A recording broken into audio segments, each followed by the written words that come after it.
looks like everyone is doing quite well eating. Is everyone enjoying your lunch? Let's say a big thank you to Kathy and her crew, as always.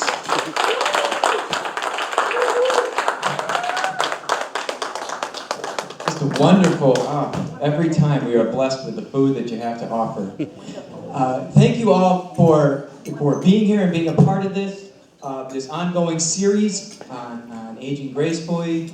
The last time we had this, it was an excellent conversation, and today we have another, very excellent and important topic to talk about.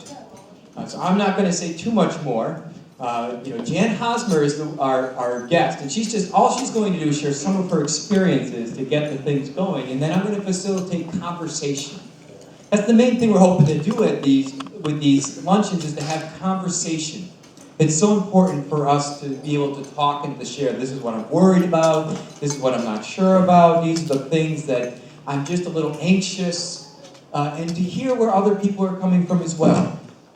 So Jan has, for a number of years, a while ago, she was a volunteer with hospice. And so she's going to share a little bit about her experiences of that. And just so you know, Randy is taping, hi, hello internet. Randy is going to be taping just this first part, and then when Jan is done and when we have conversation, Randy will not be taping any of that. So feel free to ask the most embarrassing questions you could think of. Those will not be recorded. So, and Jan, thank you very much for being a part of this. Okay.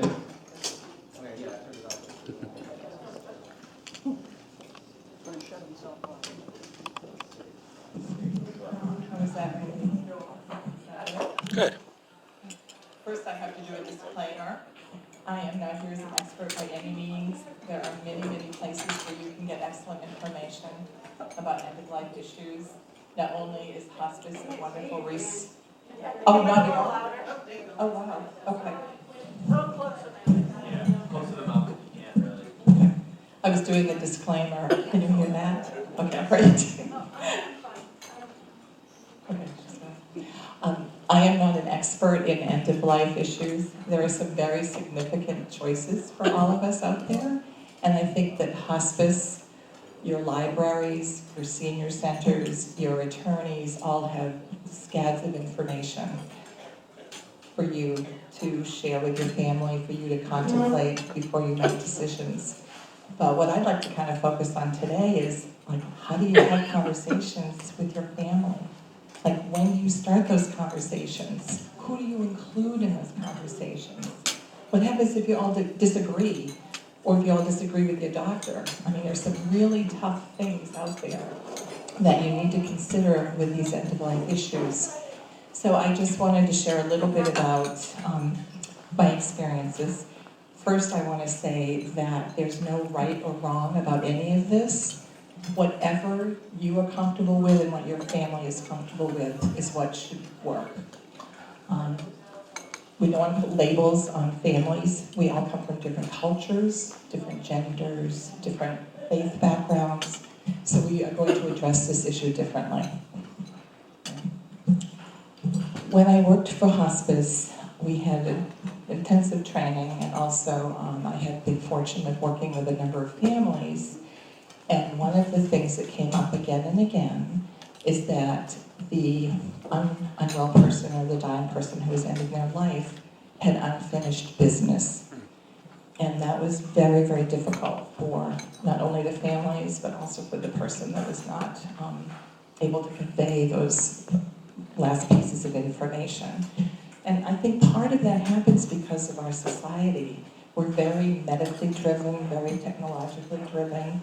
And sometimes we just get so busy looking for cures and focusing on our body that we're not really thinking about our brains and our thoughts and our souls. I'm not pushing this book, but it is certainly wonderful. Atul Gawande has a book called Being Mortal, and he is a physician, and he shares some of his experiences with patients at end of life. His focus is not so much on having a good death, but leading a very good life until the very end. And I really like that perspective.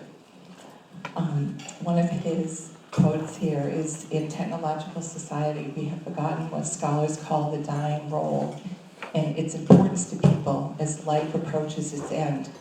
People want to share memories, they want to pass on wisdoms and keepsakes, they want to settle relationships, establish their legacies, make peace with God, and ensure that those who are left behind will be okay. They want to end their stories on their own terms. This role is, observers agree, among the griefs most important for both the dying and for those left behind. And I think that's something to keep in mind. I thought I would share a little bit about my family situation. I wasn't just a hospital volunteer, I was a daughter. And it was a very difficult time watching my parents age and be unable to make some of the decisions that needed to be made. My gift, or the gift to me, was that my mother was a planner. She was the lady that when she went away on vacations in her 60s and 70s, she would leave a copy of their obituary at the house so that I would know what to put in the paper. And so she was always thinking about her ending and wanted control of that. When she moved here to Rhode Island, she dragged me to every assisted living in the state so that she could decide which one would be where she would go. And in retrospect, that was very helpful to me because I was just following her guidance. And then she developed cancer, and she had a number of surgeries for that cancer.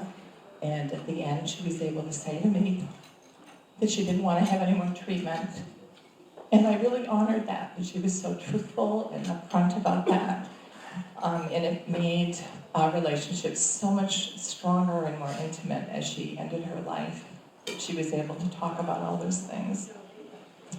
Now, my life, I am aging. Some of you have been here long enough to know that I'm getting older.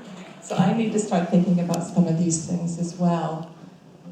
Every time that Jim and I travel, I do mention to my sons where our wills are, who our attorney is, and they're always saying, Mom, don't talk to us about that. And I'm thinking, I need to talk about that with them, because for me, this isn't too soon. I want them to know before they're having to make more serious decisions about me. So I think I have some homework to do. We have to talk about where we would be buried, if we're going to be buried, all those things that you just need to decide. And we need to share those with them at some point. Hopefully they'll listen, I don't know. So I just wanted to share those pieces with you and maybe just start off some discussion to see where people's thoughts are and some of your concerns, maybe some of your worries. Did it give you time to eat? Yeah. Yeah. I mean, hospice is a wonderful organization, and in this book, he references that about 45% of families are hospice involved at end-of-life times. And hospice can be very helpful in facilitating conversations about where you want to be, what kinds of treatment you want, all those things. So, yeah, if you can.